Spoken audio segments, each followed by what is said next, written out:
think I'm done, dude. I seriously hurt so bad.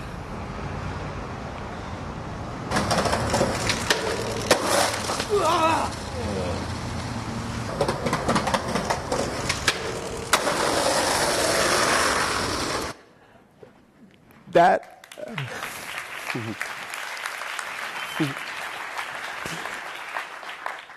it's a friend of mine, Jamie Thomas. That's a glimpse of just one session, and it usually goes on for hours, sometimes days. Note that with each impact, he lands, pain shoots through him, obvious. What's also on his mind is he's calibrating, what do I do next? Arrange feet, the setup. His body changes each time. You can see him limping. But beyond that, he's thinking, where's that security guard again? And did that crazy lady call the cops? And if I land this, I go into traffic. So all this stuff's in his mind. And then the sun starts coming down, you start thinking, man, I got to come back here. But by that time, you're thinking, it may be a 5-hour drive or a flight for you and your cameraman. And then by the time you get there, and believe me, this happens, there's an overzealous janitor, and there's no cars in the parking lot except for that one parked right where you're landing. And so the point is there's no guarantee in this, and no matter how talented you are, not everyone skates like this, I don't, but your capacity to deal and cope with failure will be tested. And how you deal with that makes the difference between good and great.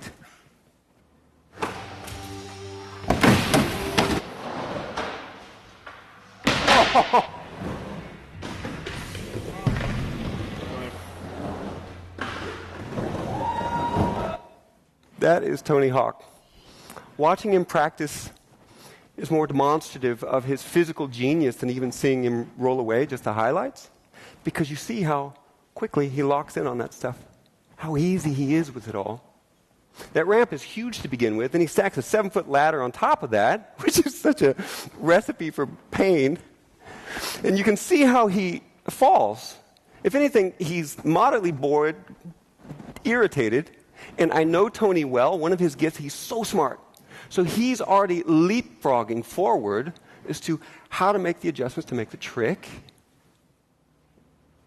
It's often said that the best skaters are the best fallers. And yeah, that's largely true. Not always the case, but one thing's for sure, you're going to be familiar with it or else you're not going to go far. Well, what's the central attribute? What's working with that? It's, well, quick reactions. That helps.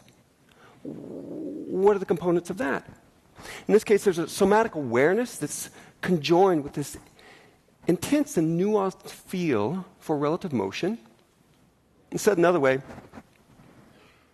it's not so much responsive, it's a predictive acumen that undergirds and supercharges response time, and that is synchronized with movement.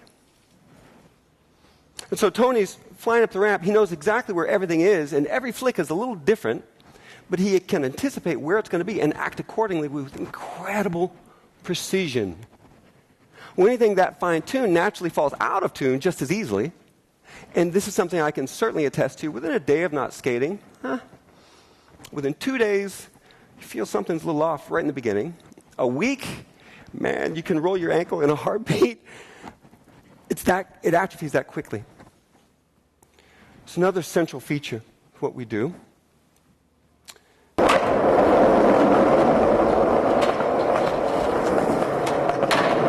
That's day one song. He is a picture of balance for me. What is balance? I mean, we're not spinning tops at projectiles. We're always wobbling back and forth to some extent. And so it's just how good are we at not falling down? So there's a physical relationship to that. I mean, think of standing on a curb. We have a natural range of recoverability, something like that.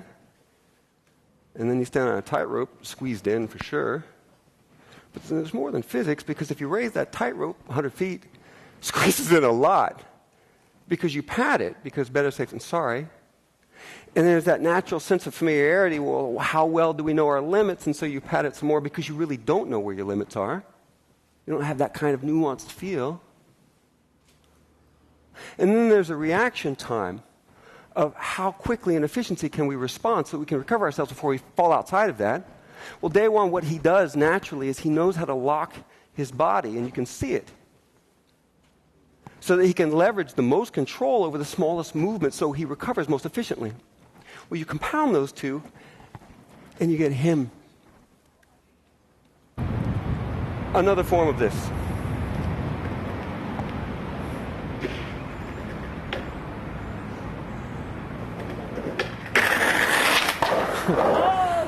It's insane. That's Carlos. So notice first thing he does, there's so much, again, view this through the lens of balance.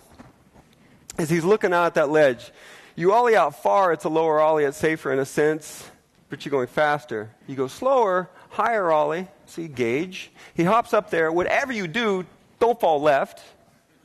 And then he gauges this. What does it feel like, the incline?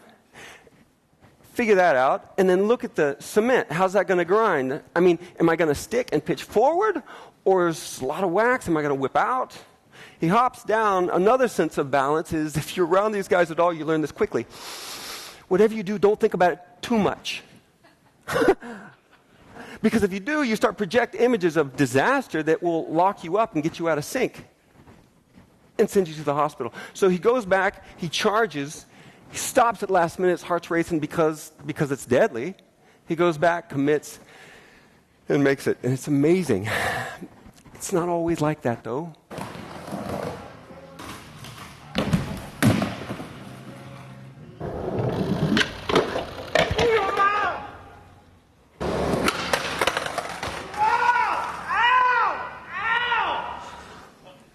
One of the hard things about putting together this footage was what not to put in, because there's so much of this.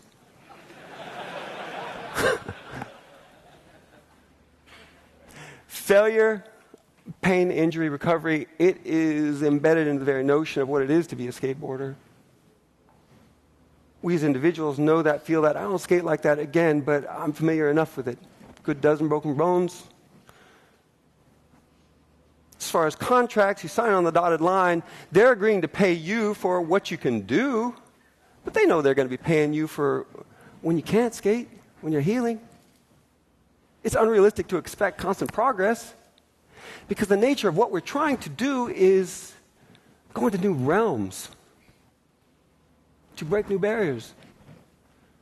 And what's concomitant with that is not knowing exactly what to do. You've got to switch around a little bit. So by the very nature, the ethos of our community, I think it's more conducive to innovation. And I'm clearly biased, but I do believe skateboarding is unusually innovative.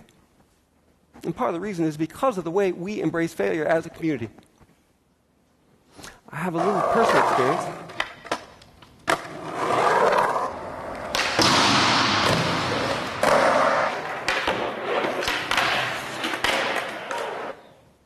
So all these tricks have a couple things in common. One is throwing the board into this awkward position that's against its design.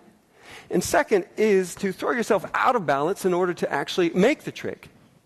And that's common for us. It's certainly for me that if you want to conjoin two motions that don't necessarily fit together naturally, sort of like adding vectors, you pull one down, you jump against the grain of its natural momentum so they fit together just enough so that a flow can start to happen.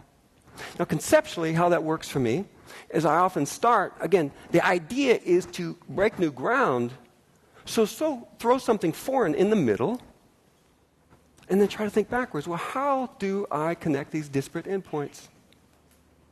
And go from there. And for me, again, I'm not known for stunts. I made up a bunch of stuff, and that is truly my mindset. Now, it takes more than good ideas to do good tricks, which is really what this talk is about.